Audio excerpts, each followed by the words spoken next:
Dustin Poirier has That just shows you what a cracker Dustin Poirier is. The fact that Max Holloway, who beats the shit out of Calvin Kattar and says, I'm the best boxer in the UFC, and Dustin's like, hold on, Dustin son. says, hold my hot sauce. Do you not? I know they're talking about Conor again. What has the UFC brought up to you, and what has the conversation been like? So Conor wants the trilogy, and I do too. If they want to do it, let's do it. Well, that's where the loot is. Right? That's where the loot is. And that's pretty much it. We're just trying to get the right deal structured. You know, this is going to be a big fight. Oh, my God. He knocked me out. I knocked him out. Yeah. This would be one of the biggest fights ever. The trilogy. Yeah. Yeah.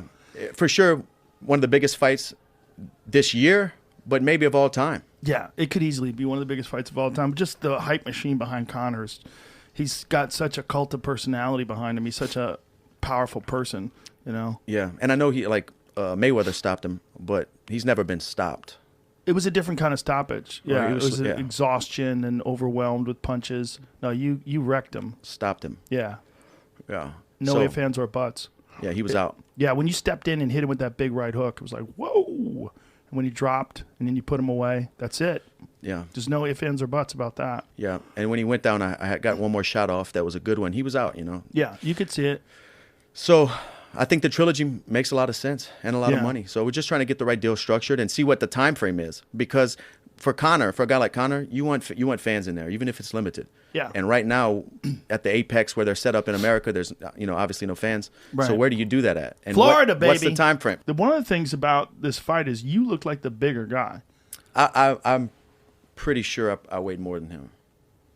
Yeah, you looked like it. You looked more muscular. He's he's muscular, but his waist is small. He's just built different, and I'll probably walk around heavier than him. Do you feel like now after that first fight that you got his number, or after the second fight? It's fighting, man. I don't think you ever really. He'll make adjustments. Yeah, he'll make adjustments. It'll be a completely different fight. Like the first one and the second was different. The third one's going to be different as well, because I'm going to make adjustments as well. I got to switch it up and keep things fresh and keep him guessing. Yeah. Obviously, I mean, and honestly, it's not a lot of time to adjust and work on what he needs to work on for the calf kick or what I want to switch up. You know, we're just right back in camp, getting ready to fight. We're not really evolving outside of training camp. For me, I learned things in training camp because it's just constant, every day under pressure. But it's the time between camps, like right now when I'm in the gym having fun, rolling and doing light kickboxing drills with my friends, where I feel like the big gains are made when I'm having fun. Because I'm kind of tunnel vision in training camp. I'm showing up, all right, let's wrestle. All right, I'm not having fun and exploring different things. It's just so strange when you see like the Dustin Poirier fight, the first fight with Conor, and then the second fight with Conor, how different it was not kicking the thigh, but instead kicking the calf. Like, shut him down, right? Shut him down, yeah. Should like 3 kicks it landed, you think? I don't know. I mean, you'd have to go back and watch it. I think it was a few. But I think when watching the countdown, like Conor approached the game like just boxing, right? You can tell like a boxing coaching, and that's all he was doing. So I thought that was like it's a good technique to use to if you're gonna fight him, you're looking at what he's doing in his training camp. You're gonna kick him, right? He's a boxer, so fair play to Dustin. He's a good job. Yeah, like he did an amazing job. But Conor has that southpaw stance, heavy on the front leg, puts a lot of weight down there. Heavy, especially when he throws his backhand. And he timed it perfectly. He throws his backhand. He kind of like slipped to the inside and landed a kick. It's a good technique to use. Who do you think wins that one? Who knows? I mean, Conor was catching me some good shots. Yes. Just the leg kick shut him down, but. Yeah, it's gonna be hard. It's gonna be hard to figure out because Conor did hurt him. He did rock him. Dustin admitted it. He said in the first round, he rang his bell. Yeah, but ultimately Dustin won. So you got to think he can win again. And I don't know. Conor never switches stances either. It's very rare. He doesn't box. No. Doesn't like his power hand is for sure his left hand. Yeah, and if he switches, he's gonna spin. Yeah, right. Switches, yeah. So it'd be an entertaining fight. If I put money on it, I'd probably go. I think Conor can do it again if he just fix up his stance a little bit. Earlier in his career, he was a bit more elusive, right? Now he's just like heavy on his legs. So I think Conor can do it if they fight again. I'm sure he'll make an adjustment. Yeah. It's just crazy seeing a guy pull up in a yacht, to a big fight. I mean, he's doing shadow boxing on a yacht and meditating on the yacht. It's like, wow. Like, if he did win that way, that's like the most baller shit ever. Yeah, no, I couldn't do that. In fact, week I'd have to be like zoned in, right? I couldn't be being on yachts, and I'd have to be like isolation, like in my room, my coaches chilling, talking. I couldn't do it. I think there's too much to do as well, right? You got to focus on your job at hand is to perform. So, yeah, if you did do it though, it'd be cool. Because when I heard June or July, I was like, that just seems so soon. That seems so soon for a bad KO like that, like a legit out cold KO. That's a concussion. I mean, that's brain trauma. You would think you want 6 months after something like that. Yeah. No, because I think the longer removed from this last fight with me and Conor, the further we remove, and it just takes away from the heat behind it. Yeah. I agree. Yeah, I think that's.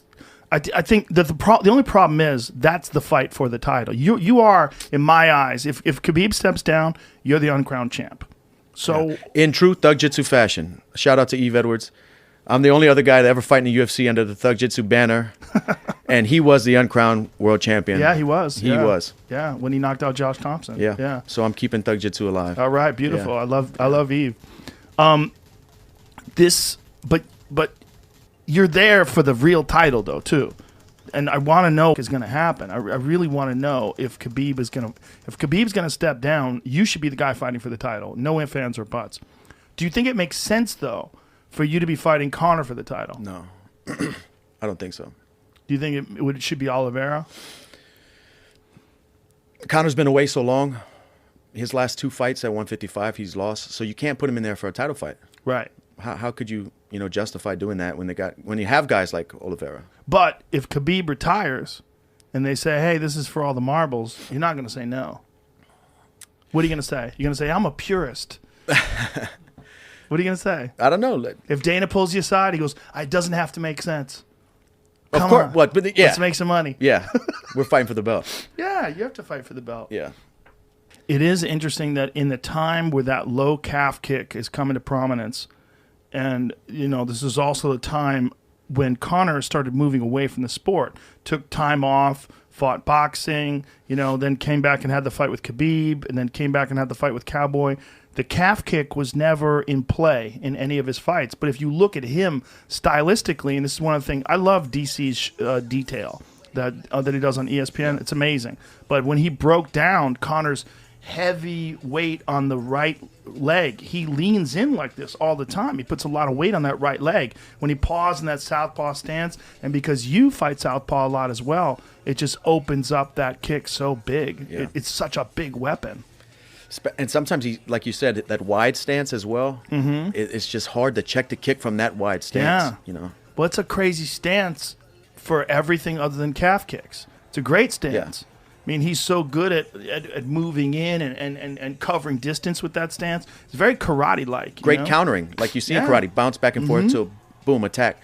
And he has a hell of a left hand where he's knocked out a bunch of guys with that counter, with that pull too. And that's what we worked on a lot that training camp with my boxing coach, Dia Davis, is that pull two, baiting him in to throw the pull two. Yeah. The one time where it was one of the times, you caught him several times, but one time when you caught him with that counter right hook and you pointed at him, you're like, got you, bitch. Yeah, that felt good. I just felt like I was kind of grabbing the wheel and starting to let him understand, this guy's changed. Like this isn't the same fight.